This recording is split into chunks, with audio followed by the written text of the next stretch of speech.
사회민주당 대표 국회의원 한창민입니다. 오늘은 개인 채무자 보호법, 보증인 보호법 일부 개정 법률안을 발의하는 기자회견을 갖고자 합니다. 이 법은 과도한 채권 추심을 제한하고 연락중지 요구권과 채무자 대리인 제도를 도입하는 등 개인 채무자의 기본권을 보호하고자 하는 내용이 담긴 법안입니다. 여전히 불법 추심은 이루어지고 있습니다.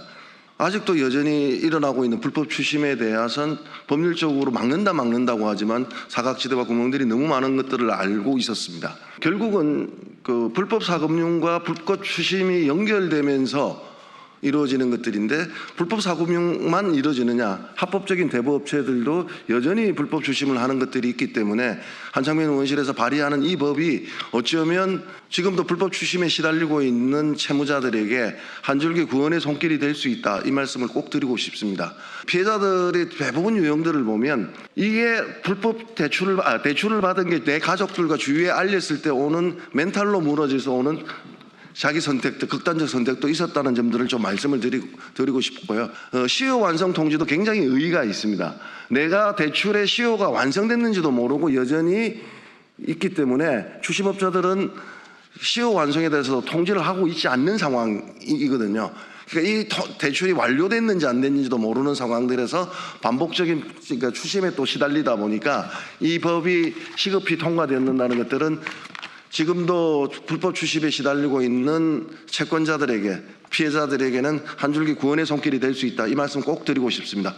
감사합니다. IMF 이후 침체된 경기 부양과 소비 진작이라는 명분 아래 개방된 금융시장과 무차별적으로 공급된 과잉 신용, 과잉 금융상품은 그 수익의 대부분은 글로벌 기업과 금융회사, 대형 로펌들과 그 주변 정치인들의 몫과 차지였습니다. 반면 그 수익에 대한 청구 비용은 모두 국민이자 시민의 몫이 되었습니다.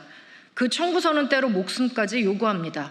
1997년 IMF 사태 이후 금융시장을 개방한 지난 30년의 시간은 말 그대로 금융사고와 금융사기, 그리고 민간이 짊어진 부채로 범벅이 된 역사입니다.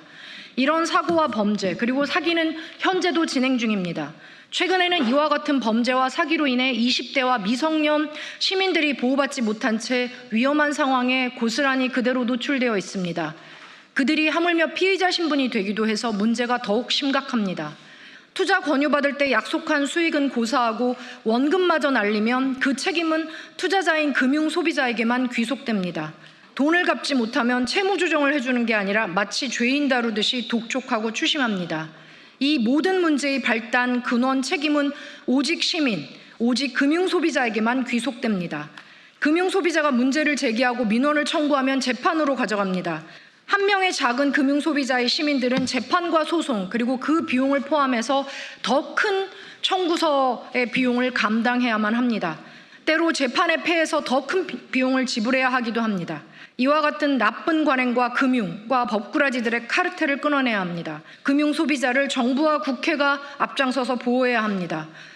한창민 의원실에서 발의한 법안인 금융소비자 보호법, 일명 금소법과 개인채무자 보호법 개정 및 보증인 보호를 위한 특별법 일부 개정 법률안은 이러한 금융소비자 보호와 권익 증진, 그리고 금융소비자의 피해를 최소화하기 위한 매우 의미 있고 큰 발걸음이라고 생각합니다. 저는 개인 채무자 보호법과 보증인 보호법 개정안을 발의하여 보호법이라는 이름에 걸맞게 개인 채무자와 보증인의 권익을 지키도록 하겠습니다.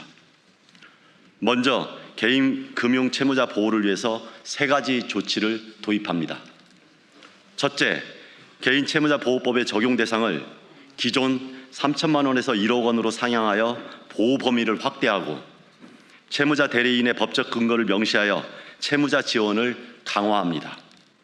현행법의 연체액 3천만 원 기준은 자영업자들과 가계 대출자 다수에게 실질적 혜택을 주지 못합니다. 이와 같은 현실을 바꾸고자 법 적용 대상 액수를 상향하였습니다.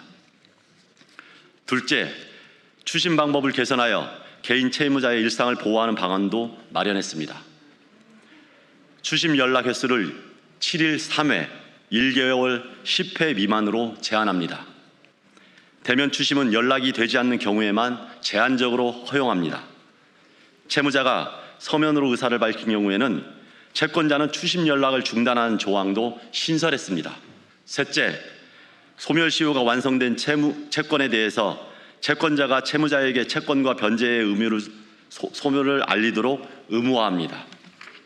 그리고 보증의 최고 한도를 2천만 원 이내로 제한하여 개인이 감당할 수 없는 급작스러운 보증 채무와 그에 따른 연쇄적 도산의 발생을 방지하겠습니다. 이번 두 건의 개정안이 개인 채무자와 보증인 보호의 사각지대를 줄이고 채권 추심이라는 이름으로 자행되어 온 만행적 관행을 철폐하는 시작점이 되기를 바랍니다.